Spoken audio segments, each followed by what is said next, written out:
భారతదేశంతో యుద్ధం అంటే పాకిస్తాన్ ఎప్పుడు వెనకడిగేస్తుంది. పైకి గంభీర మాటలు మాట్లాడక తప్పించి అంత సీన్ లేదు. 1993లో సిఐఏ ఏదైతే అమెరికాకి సంబంధించినటువంటి దర్యాప్తు సంస్థ ఇచ్చినటువంటి నివేదిక ఇప్పుడు వెల్లడైంది.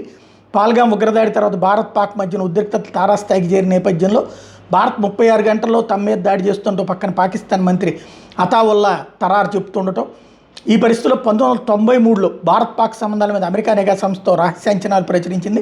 ఇస్లామాబాద్కి న్యూఢిల్లీ అంటే లోపల ఉన్న భయాల్ని దీంట్లో బయటపెట్టుకొచ్చింది. అంచనాలు ఏం చెప్తున్నాయంటే నాడు ఎన్ఐఈ సిఐఏకి పనిచేసే బ్రూస్ రీడెల్ నేతృత్వంలో ఈ ప్రకటనని సిద్ధం చేశారు. నాటికి భారత్లో బాబ్రీ మసీద్ ఘటన చోటు చేసుకోగా పాక్ అంతర్గత కలహాలతో సతమతమవుతుంది. 92లోనే కదా బాబ్రీ ఇన్సిడెంట్ జరిగింది. అణ్వాయుధాల విషయం ఇంకా బాహ్య ప్రపంచానికి కూడా తెలియలేదు. నాడు సిఐఏ అంచనా ప్రకారం ఇరు దేశాల మధ్య పూర్తిస్థాయి యుద్ధం జరగడానికి 20% మాత్రమే అవకాశం ఉంది. దీనికి తప్పుడు అంచనాలు, కవ్వింపు చర్యలు, ప్రతిచర్య, పెద్ద ఉగ్రదాడి, సైనిక విన్యాసాల మీద అపోహలు, హఠాత్తుగా చెలరేగే మత విద్వేషాలు వంటివి కారణం కావచ్చు. ఇక్కడ ఆధిపత్యం భారత్ వైపు ఉంది. ఆర్థికంగా, సైనిక పరంగా, దౌత్యపరంగా న్యూఢిల్లీ వేగంగా ఎదుగుతోంది. ఇరు దేశాల మధ్య అంతరాన్ని పాక్ అందుకోలేదు. ఆ సమయంలో భారత్కి కేవలం అంతర్గత సమస్యలు, ఆర్థిక వృద్ధి సవాలుగా ఉంది. పివి నరసింహారావు ప్రధానంగా మన్మోహన్ సింగ్ అప్పుడు ఆర్థిక మంత్రిగా ఉన్నారు. పాకిస్తాన్ మాత్రం సైనిక పాలన, రాజకీయ స్థిరత, ఆర్థిక పతనం మధ్య ఊగిసలాడుతుంది. అప్పుడు ఆ దేశంలో భయంతోనే కాశ్మీర్లో విద్వేషాలను మరింత ఎగదోస్తుంది.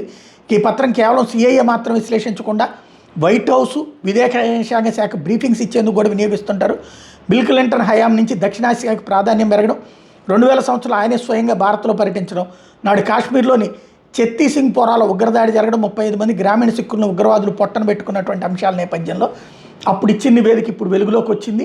ఇప్పుడు ఇంకా దారుణమైన పరిస్థితులు ఉంది. పాకిస్తాన్ గంభీర ప్రకటనలు తప్పించి సరిగ్గా బాంబులు వేసిన ఎక్కడ ఎందుకు ఉగ్రవాదుల చేత యాక్టివిటీ చేస్తుంది. మన సైన్యం అటాక్ చేస్తే దండం పెట్టి పక్కకి వెళ్ళిపోవడం కాకుండా ఏదో చేశామన్నట్టు చేసి పక్కకి వెళ్ళిపోతుంది. సార్ ఫర్ ఎగ్జాంపుల్ ఉగ్రవాదుల చేతన పుల్వామా మీద అటాక్ చేయించింది మన సైన్యం మీద. మనం వెళ్ళి వాళ్ళ దేశ లోపల ఉన్నటువంటి బాలాకోట్ మీదకి వెళ్ళి అటాక్ చేసాం.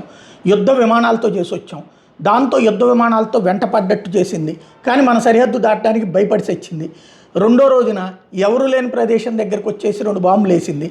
వెంటనే మనం ఎప్పుడైతే మిగ్గు విమానాలు పైకి లేచి వాళ్ళ 15 యుద్ధ విమానాలని 2 మిగ్గు విమానాలు వెంటాడి పరిగెత్తుకుంటూ పారిపోయింది. ఆ టైంలో మనం కొట్టిన దెబ్బకి వాళ్ళ F-16 కూలిపోయింది.